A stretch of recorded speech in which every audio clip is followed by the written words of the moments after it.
travail commençait avec une autre routine. Mais la routine aujourd'hui avec le travail à la maison est devenue différente. La première routine, c'est le réveil d'abord, check. Le café, check.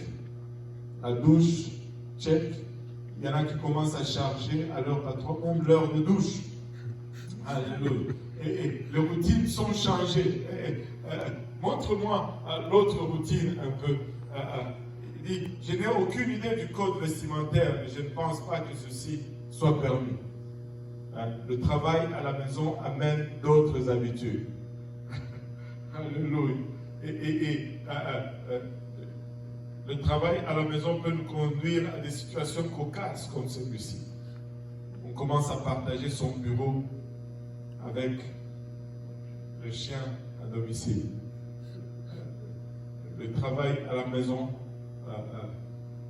nous conduit. Je pense que ça c'est le... Non, il y en a une dernière. Voilà. Ça amène des situations de guerre. On commence à se battre pour le partage de l'espace de travail. Il y a le personnage qui occupe l'espace de travail avec son blender, je ne sais pas si on le voit, et l'autre qui est réputé pour son problème d'hygiène, et l'autre qui est réputé pour le bruit. Mais nous sommes maintenant obligés à cohabiter dans le même espace de travail. Qu'est-ce que ça va être lorsqu'on va retourner à la routine normale après? On ne sait pas. Mais nos journées ne sont plus normaux. Juste avant le service aujourd'hui, j'ai pris le temps de regarder un peu les statistiques. Les statistiques se présentaient comme suite. Sur le point de vue mondial, jusqu'avant, un petit peu avant le service, c'était 701 525 cas confirmés de contagion à la COVID-19. 701 525 dans le monde. 33 174 décès. 141 916 qui sont guéris ou qui se sont rétablis. Pour un taux de mortalité de 4,7%, avec l'Italie qui a le taux de mortalité le plus élevé, probablement suite à l'âge de la population. Et le monde est quasiment à l'arrêt. Nous avons parlé du trafic tout à l'heure dans la ville, mais l'économie est en chute. J'ai regardé également, bon, j'aime les avions, je ne peux pas m'empêcher de regarder les avions.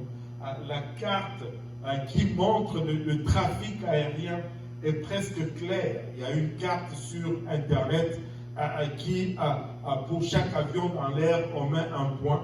Et si on te montre la carte avec, avant le problème de pandémie, c'est des grandes surfaces jaunes sur l'Europe, sur l'Amérique du Nord et sur l'Asie. Mais aujourd'hui, c'est de petits points jaunes. Le trafic aérien a diminué de plus de 80%, de moins. Donc, on est à presque un peu moins de 20% de trafic aérien aujourd'hui. Et si vous vous imaginez un peu, je ne sais pas si vous avez une idée, à chaque jour, c'était plus de 100 000 avions qui volaient. Aujourd'hui, il y a moins de 20 000 avions qui volent par jour. Le monde est presque à l'arrêt. Cela n'est pas la seule chose qui nous accable aujourd'hui. Si vous êtes moindrement alerte, ou si vous avez un sommeil léger, cette nuit, vous avez probablement été réveillé par un autre tremblement de terre. Je prends le temps de mentionner ceci parce que ce n'est pas dans nos habitudes. Ça fait 30 ans que je vis au Québec, mais c'est la première fois que je vois 2 tremblements de terre successifs dans un mois qui sont aussi rapprochés que ça. C'était le vendredi 6 mars que la terre a tremblé à Montréal avec une magnitude de 3.3 sur l'échelle de Richter. Et hier, ou plutôt tôt ce matin, le 6 mars, c'était à 3h22 du matin. Et regardez un peu la coïncidence. Et aujourd'hui, c'était encore à 3h21 minutes. À 1 minute près, un autre tremblement de terre a secoué la ville de Montréal. Et cette fois-ci, c'était avec une magnitude de 3.6 sur l'échelle de Richter. Et tout le monde sur les réseaux sociaux sont en train de dire que la secousse de ce soir était plus violente que celle de la fois passée. Pour vous, c'est peut-être, ça ne veut peut-être rien dire, 3.3, mais à 3.6. Mais laissez-moi vous dire que c'est un saut énorme sur l'échelle de Richter, parce que quand tu arrives dans des magnitudes de 5 à 6, c'est des catastrophes au niveau national quasiment. Au niveau national. Donc, c'est sûr que le jour que nous sommes en train de vivre n'est pas un jour comme tous les autres jours. C'est sûr que le monde regarde aujourd'hui à ce qui se passe et il qualifie quasiment la situation aujourd'hui de proportion biblique. On qualifie cette pandémie d'aujourd'hui, on la compare un peu à tout ce qui s'est fait dans la Bible, à ces contagions qu'on lit dans la Bible.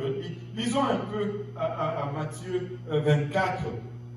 Pour commencer, Matthieu 24, le chapitre 24, verset 37 à 42 aujourd'hui, nous dit: ce qui arriva du temps de Noé arrivera de même à l'avènement du Fils de l'homme. Car dans les jours qui précédèrent le déluge, les hommes mangeaient et buvaient, se mariaient et mariaient leurs enfants, jusqu'au jour où Noé entra dans l'arche. C'était un jour comme tous les autres jours. Laissez-moi vous dire, aujourd'hui, ce n'est pas un jour comme tous les autres jours. Mais ces jours-là étaient un jour comme tous les autres jours. Et ils ne se doutèrent de rien jusqu'à ce que le déluge vint et les emporta tous. Il en sera de même à l'avènement du Fils de l'homme. Alors de deux hommes qui seront dans un champ, l'un sera pris et l'autre laissé. De deux femmes qui monteront à la meule, l'une sera prise et l'autre laissée. Veillez donc, puisque vous ne savez pas quel jour votre Seigneur reviendra. Nous comparons probablement à cette pandémie d'aujourd'hui aux pestilences apostoliques, mais la comparaison ne peut pas être faite. Ne peut pas être faite. Parce que si nous regardons à ce qui se passe dans la Bible, les proportions ne sont pas du tout comparables. Aujourd'hui, nous parlons de quoi? 33 000 morts et le monde est déjà à l'arrêt. 33 000 décès et l'économie est déjà à l'arrêt.